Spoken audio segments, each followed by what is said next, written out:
manipulation of medical patient data and organ transplantation as attempted homicide.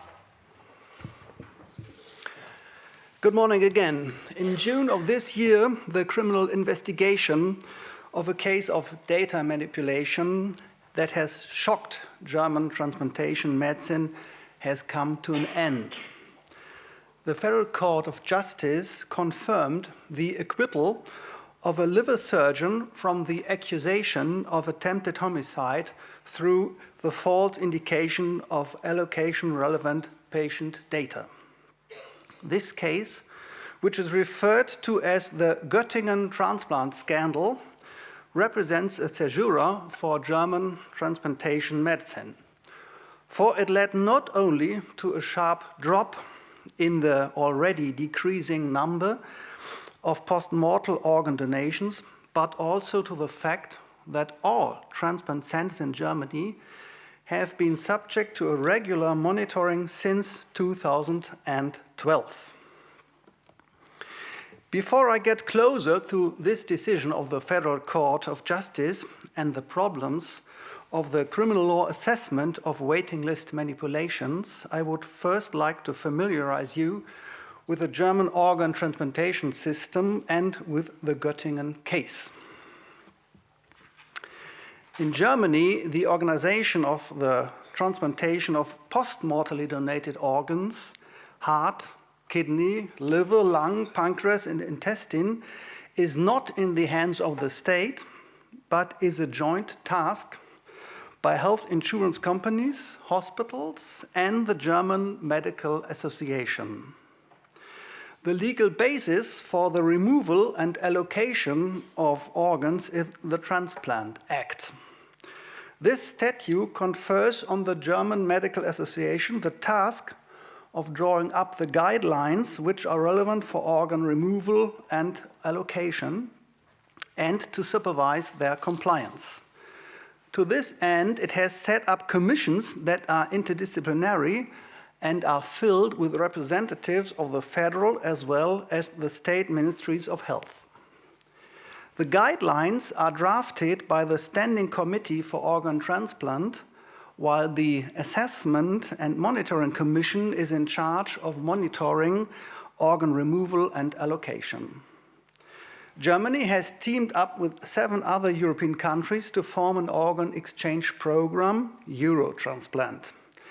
The allocation of the organs donated in areas covered by Eurotransplant is carried out by the allocation office in the Netherlands in Leiden.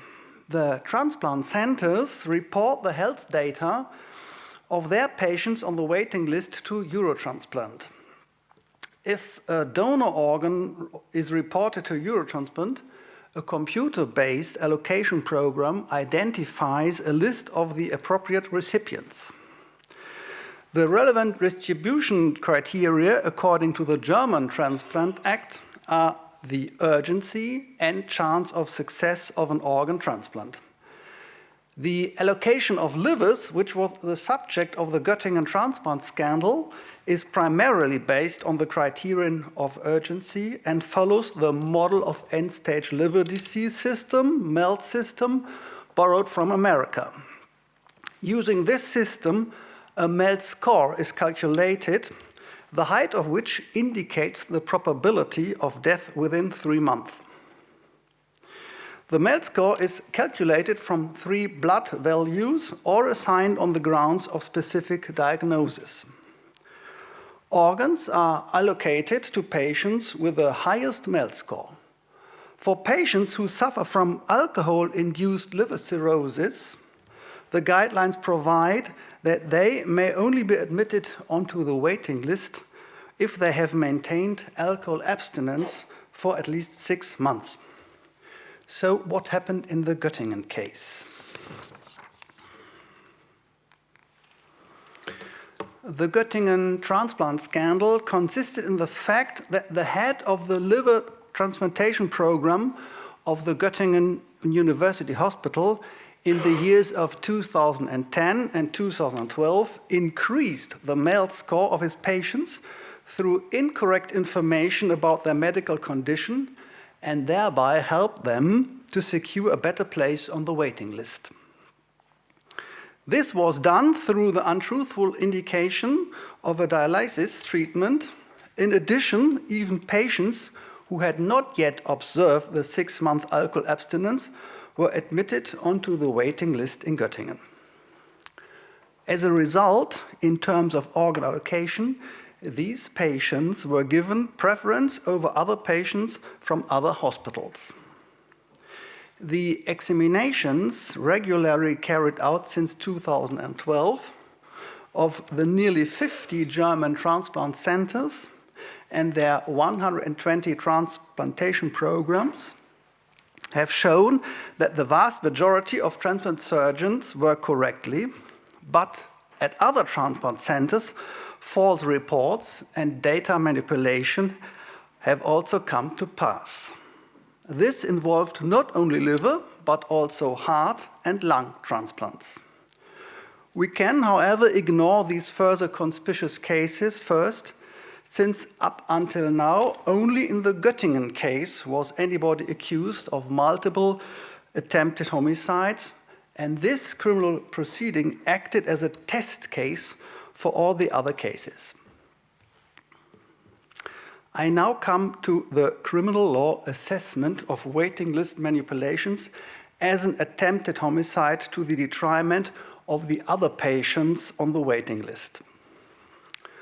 The fact that only culpability concerning attempting comes into consideration has to do with the problems of establishing the causality between a waiting list manipulation and the death of a patient standing further ahead on the waiting list.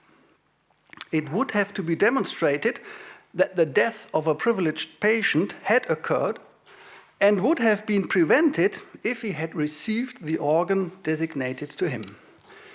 And this is nearly impossible, not only because of the transplant mortality rate of up to 10%, but also because of the fact that it is by no means certain that the ignored patient or his doctors would have accepted the organ that would have been offered to him without the manipulation. Even when we limit our scope to the culpability for attempting, there are also a whole series of problems that have been controversially discussed in the literature before the decision of the Federal Court of Justice. I shall confine myself to the reasons the Federal Court of Justice has given for the acquittal in the Göttingen case. Admittedly, I agree with the Federal Court of Justice in his conclusion, since I argue that the violation of the rules of organ distribution does not constitute the injustice of homicide. However, I find that the justification given by the Federal Court of Justice for the acquittal is questionable. The Federal Court of Justice distinguishes between the non-compliance of the 6-month alcohol abstinence and the manipulation of the MEL score through the wrong indication of a dialysis treatment. I'm going to begin with the alcohol abstinent cases. The Federal Court of Justice cites several reasons why violations of the alcohol abstinence rule cannot be sanctioned as attempted homicide. The criticism which was already expressed in the literature so far is certainly true, that this rule in its version at the time of the offense failed to provide any exceptions. According to the rule's wording, alcoholics who have not yet been abstinent for 6 months are excluded from organ allocation even if they are in acute danger of life. That is, they would not survive the 6-month waiting period. Such a scenario, which is rare in practice, has now been taken into account. The new version of the rule, which has been in effect since 2015, provides that an acute decompensated alcoholic hepatic disease may be exempt from the 6-month rule. However, the Federal Court of Justice also expresses fundamental doubts that violations of guidelines issued by the German Medical Association may lead to criminal liability, while the Transplant Act, which authorizes these guidelines, does not specify the content of such guidelines. This criticism, in my view, overlooks the fact that laws always have a certain degree of abstraction and that the criteria of urgency and chance of success provide a sufficient basis for the concretization by the guidelines. Looking at the scope and medical details of the current organ distribution guidelines, as well as at the dynamics of medical developments and the resulting changes in guidelines, the demand for a more precise legal regulation is barely practical. The court furthermore questions the medical justifiability of alcohol abstinence as a prerequisite for the admission onto the waiting list. This point is of particular importance because, according to the Transplant Act, it is exactly in the German Medical Association's responsibility to establish the state of knowledge of medical science in its guidelines. The medical justification for demanding alcohol abstinence lies, on the one hand, in the fact that a continued alcohol abuse reduces survival rates after transplantation, thereby narrowing the chances of success. On the other hand, when it comes to alcoholic liver cirrhosis, in contrast to other liver damage, the special feature is that an improvement of the liver function can be achieved by terminating the injurious action, that is, by abstinence, so that a transplant is rendered unnecessary and the limited resources of donor organs can be spared. The Federal Court of Justice, however, invokes the experts consulted during the first instance trial and argues that a liver transplant is also promising in the case of continued alcohol consumption and that it rarely results in transplant losses. Against the point of view of recompensation, the court alleges that admittedly alcohol abstinence can lead to an improvement of the liver function, but liver cirrhosis itself is irreversible and therefore constantly remains at the risk of an acute liver decompensation. This argument, however, appears doubtful in view of the fact that most transplantation programs in Europe and the United States require alcoholic abstinence as a prerequisite for admission onto the waiting list, based on studies showing increased survival rates through abstinence. In any case, the reference to persistent liver cirrhosis with the risk of an acute decompensation falls short of the mark. This risk is significantly lower in a liver cirrhotic who remains abstinent than in a patient who continues to drink. Thus, the Federal Court of Justice equates the merely abstract risk of a life-threatening decompensation with an acute threat, thereby undermining the central criterion of organ distribution, namely urgency. In addition, the Federal Court of Justice overlooks the fact that the risk of dying during transplantation must be weighed against the risk faced by the non-transplanted patient of suffering acute decompensation despite abstinence. I now come to the, in my opinion, even more problematic observations with which the Federal Court of Justice justifies why the manipulation of the MELD scores through fictitious treatment cannot be punished as attempted homicide. In this respect, too, the Federal Court of Justice again expresses doubts not only about the sufficient preciseness of the Transplant Act, but also on whether MELD score is a suitable method for establishing the urgency of a transplantation.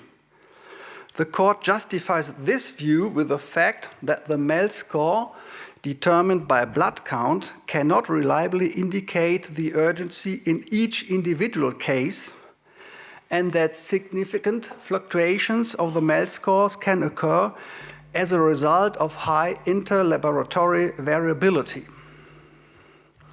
You're shaking your head, I know. These arguments, in my view, also fall short of the mark for various reasons. First, the absence of a fully valid organ distribution system, which is probably never attainable, cannot be inferred from the fact that manipulations of this system have no criminal relevance.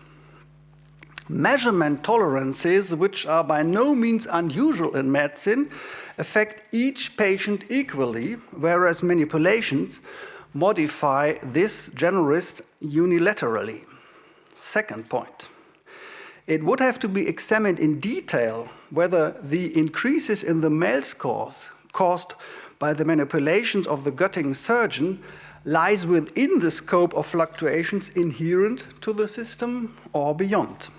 Third point, it would also have to be precisely pointed out that the patients involved in the manipulation cases were actually those whose urgency was not adequately described by the Mel score. However, the Federal Court of Justice does not base the acquittal in the manipulation cases on the alleged shortcomings of the Mel system, but denies the Göttingen surgeon's intent to kill. Because of the general risk of death in transplantation, because of frequent organ rejection, and the possibility of alternative organ offerings, the surgeon had, in view of the Federal Court of Justice, not assumed that the patient standing further ahead on the waiting list would die simply because a particular organ was withheld from him. The limited length of my speech does not allow me to go further into this argumentation, which, in my view, overstretches the requirements for the conditional intent in the case of an attempted crime. It may suffice to point out that this passage of the court's ruling also has very significant consequences for assessment of intent outside the transplantation medicine, and will certainly receive a lot of criticism. What are the consequences for transplantation medicine from the acquittal in the Göttingen case? First, an already foreseeable consequence is the uncertainty of transplant surgeons about the binding effect of the organ allocation guidelines. Admittedly, the Federal Court of Justice has only ruled that these guidelines are not safeguarded by offenses of homicide. However, the court's remarks about the allegedly lacking medical justification for the guidelines are very problematic. In this respect, it should be noted that these guidelines do not in any way characterize a special German route, but are in accordance with international organ distribution rules. It would be fatal if the ruling of the Federal Court of Justice leaves transplant surgeons with the impression that the guidelines are now non-binding. Second, the acquittal in the Göttingen case also has the consequence that the investigation proceedings in all other cases in which manipulations were established will now be closed by the public prosecutors, and likewise will have no criminal consequences either. This does not apply, however, to manipulations that were committed after the 1st of August 2013. As a consequence of the Göttingen case, the legislator introduced a rule into the Transplant Act which makes deliberate false indications of medical conditions of patients on the waiting list punishable by a fine or imprisonment.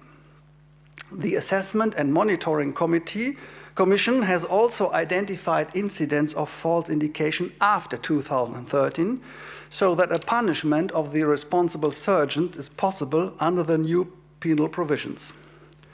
We must now wait to see what happens with these cases, what public prosecutors do with these cases. Ladies and gentlemen, fraud in medicine in the Göttingen transplant scandal had no criminal consequences. This result, however, must not be misunderstood as a free ride ticket for manipulations in transplantation medicine. Apart from the fact that there is a specific criminal offense for subsequent cases, all transplant surgeons must be aware of the dramatic impacts manipulation in organ allocation have for the organ donating among populace. This awareness is present among the vast majority of transplant surgeons. I would like to conclude with the positive news that the violations established by the Assessment and Monitoring Commission have always involved only few transplant centers and have become increasingly rare in the course of the 5-year examinations. So it seems that the examinations have achieved a behavior change without the pressure of criminal law. Thank you very much. Thank you, Mr. Verrel. Thank you, Mr. Verrel, for this great speech and in-depth analysis. Now we have time for questions.